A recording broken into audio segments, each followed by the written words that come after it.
Hi guys, give me a few of your minutes. I tell you about this lady I saw scrolling here on TikTok, and she was talking about Hannah, in the book of Samuel, First Samuel, who was the co-wife to Penina. In fact, she was the second wife. Yeye ndo alikuwa bibi mdogo, then Penina was the first wife, and Penina was blessed with kids, but Hannah hakukuwa ameblessiwa na watoto. So I decided I want to read it for myself kwa Bible, because I usually when somebody tells me about something in the Bible, I usually like going and reading it for myself because of obvious reasons.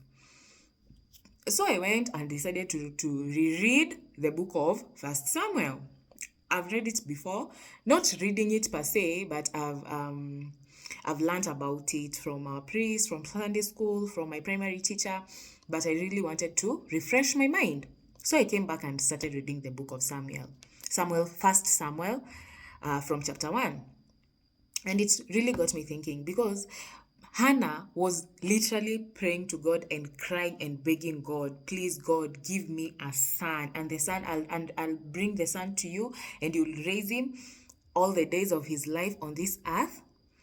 And she was weeping and telling God, please remove the shame from me. My enemies are mocking me, and the person who was mocking her was her co-wife. So she really prayed to God, and God gave her a son eventually after years. So this got me thinking about my life. Growing up, I had a quite difficult childhood because my parents divorced when we were very young, and it was a very chronic divorce. It was those divorce that are really bad, the bad ones that leave you homeless, those kind of divorce. Yeah, that is how they divorced. So when we were growing up, we really had a lot of challenges with my siblings.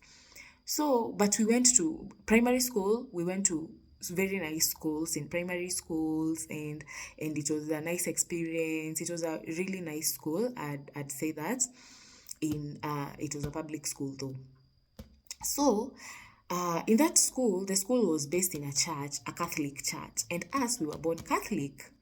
So on Wednesdays, we used to have on Wednesdays and Fridays, but Wednesdays we used to go to the church. It was a cathedral. We used to go to the cathedral, and Friday the sisters would come to our school to give us the sermons. That is how it used to happen. So this one Wednesday, I remember we went to the church, and after the mass ended, it was in the evening. We used to go in the afternoon around 4ish. After the mass ended, me and my sister, my younger sister, mi na sister yangu mdogo ndo tulikuwa tunasoma hiyo shule, because my bigger sister was in another school, in a boarding school. So me and my younger sister, we remained behind, and we went to the adoration chapel at the cathedral, and we said, today we are going to pray for our parents to stop the fighting and to stop the divorce process, and just to come back together, because it was really messing us up. It was really messing us up, and it was a bad critical moment for us. So we went, me and my younger sister, we remained behind. We went to the adoration chapel. We prayed, because it was at this point that we were all over. We were going from relative to relative, home to home. Yani, we were all over the place because we were already misplaced. We had nowhere to live. We were just misplaced. If your parents divorced and had a chronic divorce, you'd understand what I'm saying. So we prayed. And after that, God didn't answer the prayer. You see? So me, I took it personally. Me especially. Me, I took it personally, and I was really angry at God. I was very, very angry at God for so many years. I think until my adulthood, that is when I stopped being angry at him. So I was very angry at him for not bringing them back together, and that is what, because them being separate, getting that divorce was hurting us more than it was hurting them. So it really messed up with our brains, and it really messed up with our livelihoods. So I got really angry with God. Then eventually I grew up, and I became a big girl, and things started turning out to be good on my side. And this is where the book of Samuel comes in. So after Hannah prayed and prayed and prayed, when God gave him Samuel, Hannah kept her promise, took Samuel back to the church. And Samuel was raised by Eli, whatever you want to call him, in the church. So Hannah was then left alone.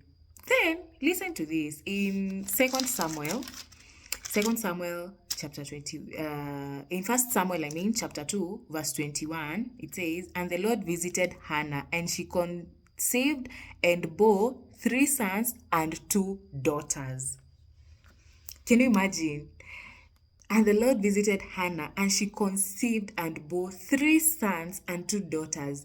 Sayo, Samuel ako wapi? Samuel ako church. Hannah ameacha mtoto wake kwa church. She went back home. Halafu, God went ahead and blessed her with more children. And her womb was closed. Actually, in this book, it says her womb was closed. God had closed her womb. So she had more kids. So God favored her. So it's got me thinking, after I grew up, God has, not even after I grew up, God remained faithful to me and my siblings, and we became adults, and now we are fending for ourselves, and we are doing great for ourselves. And it really gave me hope, because I feel like if I didn't believe God was in the details all along, but eventually everything turned out to be okay. Imagine, we turned out to be sane, we turned out to have good things in life, we turned out not to be shitty people. Ebu imagine, you guys. Aki, honestly, if you don't believe in God, you should take me as a testimony, because this is the book of Samuel and 1 Samuel, and that is the story of Anna, and I can totally relate to it, because we don't have like sons and daughters like physical human beings, but the blessings that God has bestowed upon us, me and my siblings, you guys even can't fathom. So always know that God is in the details. Whether you're angry at him or not, just know God is in the details, and he always will. Yani, that is just so amazing. Anyway, bye bye.